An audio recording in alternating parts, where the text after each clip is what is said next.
welcome to Hazel Jane Tarot, and today I'm going to be talking about the hashtag My Deck and I, which is a VR to Natalia at Oroborus. So Natalia talked about her relationship with Thoth, and I've watched a lot of other videos where people have talked about their relationship with either one particular tarot deck or their decks as a whole, like the different decks they have that serve different functions or have different voices for them. And I've thought a lot about this tag and whether there is a deck that fills that role for me. And I was going to talk about the Gaian Tarot because it is my favourite tarot deck, but I felt like I don't have a personal story about that deck in quite the same way as I do about this deck, which is not a tarot deck at all.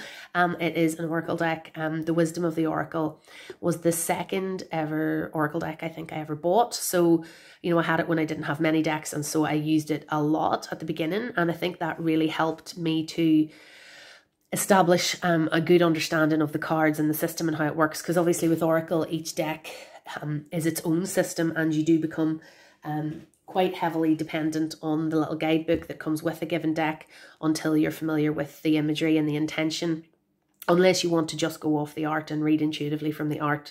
But this deck is written by Colette Baron Reid, and the art is by Jenna Della Grottaglia, and the art is absolutely beautiful. I know they've collaborated on quite a number of decks, but this deck I feel is, you know, if you only read from the art and you don't read the book, you're missing out on quite a lot, because the meanings that are written in this book are really, really useful.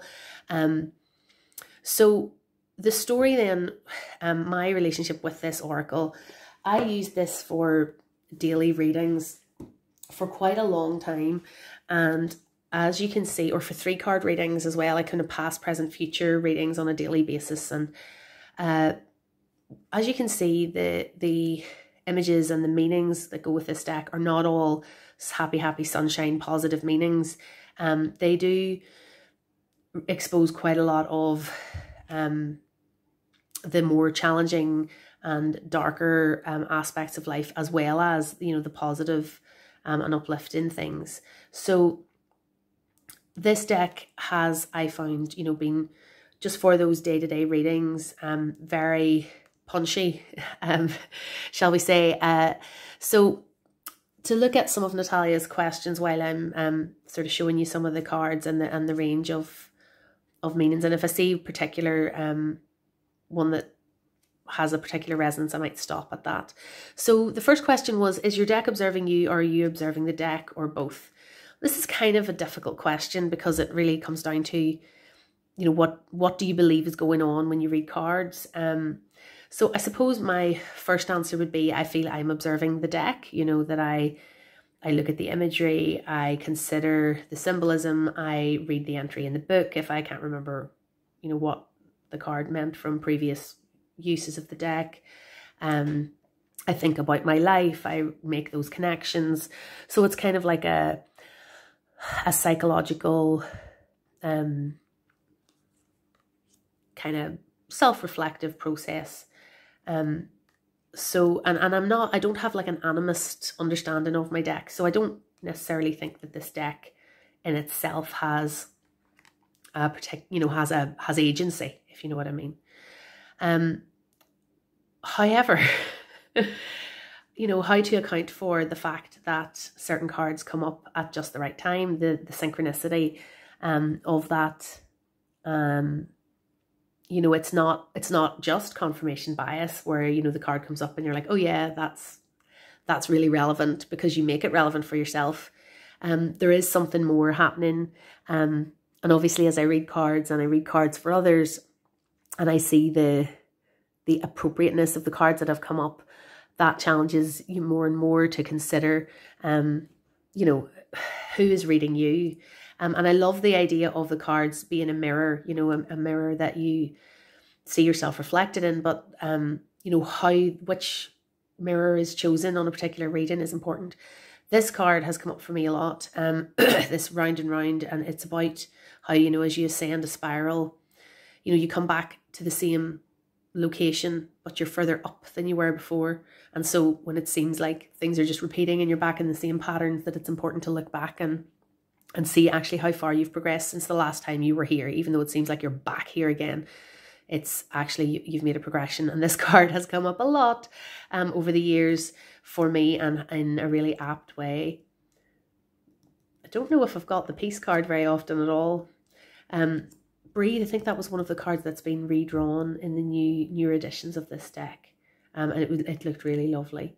Yeah, so like some of these cards, like To the Sea, you know, maybe a little bit like the Six of Swords in the tarot. This card, Milk and Honey, has come up for me a lot.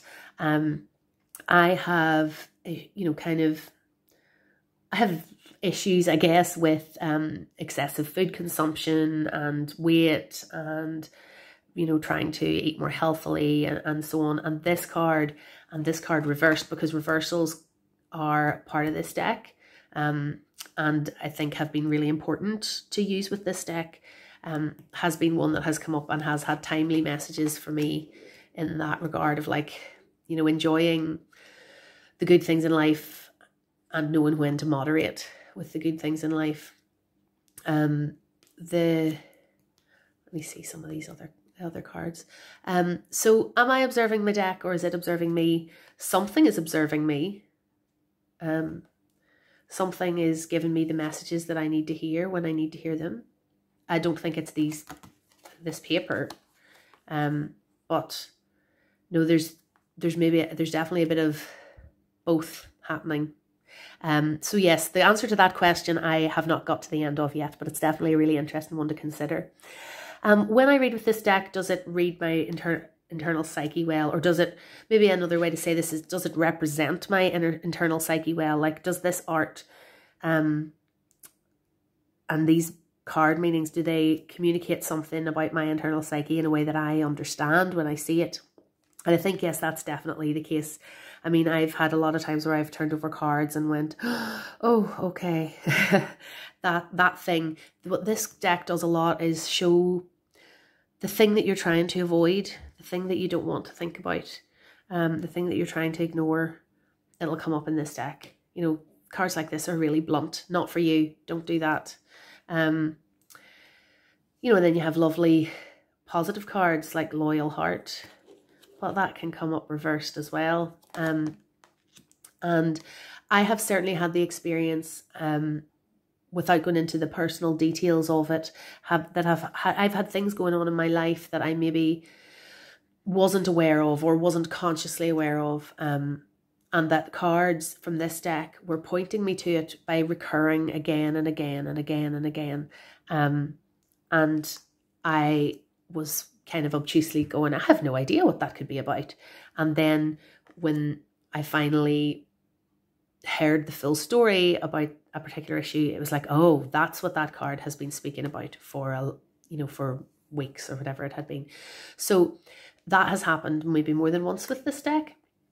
And so there's something in terms of me finding not just my internal psyche, but to reflect on the third question, you know, what does it show about situations and people in your life? And while mainly I think these card messages refer to things that are happening internally, it has reflected things in my circumstances that, particularly things that maybe I wasn't thinking about or wasn't consciously aware of. So does it mirror back who you are, or does it mirror back the other? This deck I predominantly use to read for myself. So it is more mirroring back me, but it does include, you know, how other people impact in my life, I guess, in the meanings. So have I noticed a relationship with this deck evolving over time?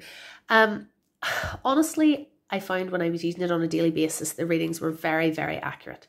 And because this deck tends to, in its messages, reveal things that maybe are uncomfortable or, a bit more challenging about your life, about yourself, or about your circumstances, there have been times where I definitely have chosen not to use this deck because it was too, I was afraid it was going to, you know, slap me up the face with something I didn't want to know. So yes, over time, I feel like this deck is a deck that I really, I wouldn't say I trust, because I think to trust the deck feels like the wrong thing to say. But the messages that have come from the deck have been really on point, and at times I have chosen not to use it because it's so accurate, if that makes sense. And just a little story attached to this deck. I took a holiday in Greece a few years ago, and as part of that holiday I went to Delphi and visited the temples there. And of course Delphi was the site of the oracle, where there was sort of, there's been an oracle at that location for, you know, for many centuries, and then it was sort of turned into the oracle sort of in the temple at Delphi. I'm sorry, I can't remember the exact details of the evolution from like I think it was the Sibylla on the mountainside, and then they kind of moved from that sort of original Gaia-centered religion into sort of the Greek pantheon as we know it, and was the oracles based in the temple, and the idea is that they inhaled fumes that were coming up from within the earth and spoke in tongues or spoken riddles, and then the priests interpreted the oracle for the people who'd come to hear the message. So when I went there, I brought this deck with me, and the day I visited the temple, the card that I pulled for the day was this one, the Higher Power card, which felt like a really powerful message for that day. So I brought this deck with me. I held it in my hands and shuffled it as I was walking around the paths of the temple and or the temple complex, and then I left the deck on the steps of the ruins of the temple at Delphi and left it there for a while I was exploring and looking around to sort of charge it with some of the energy of that place. So that has made this deck extra special for me, and I have found when I have read for others with it, and as I say, when I read for myself, it is uncannily accurate. So handle with care. Handle with care has been my my takeaway from this deck. And I largely, because I've used the deck so much, I don't really need to use the guidebook very much, but it does have an excellent guidebook. Sorry, I'm trying to do everything with one hand here because my other hand is in a cast. But like for each card, you'll find an essential meaning and a message from the oracle. But then should your query be particularly relating to love and relationships, there's a relationship message. If it's to do with career and prosperity, there's a prosperity message. And then there's also the protection message, which is when the card comes up reversed. And it's not always a negative, but sometimes it's an intensification of the message of that card. And definitely, I think you'd be missing out on the experience of this deck by only reading the cards upright, because the reversals are really powerful. And of course, the backs are reversible. I have seen people who've trimmed this deck to get rid of the white borders. I haven't done that because mine was gilded, and also I sort of feel at this stage, because of having brought this with me to Delphi and because I've used it so much, I wouldn't want to do anything to it. So even though I don't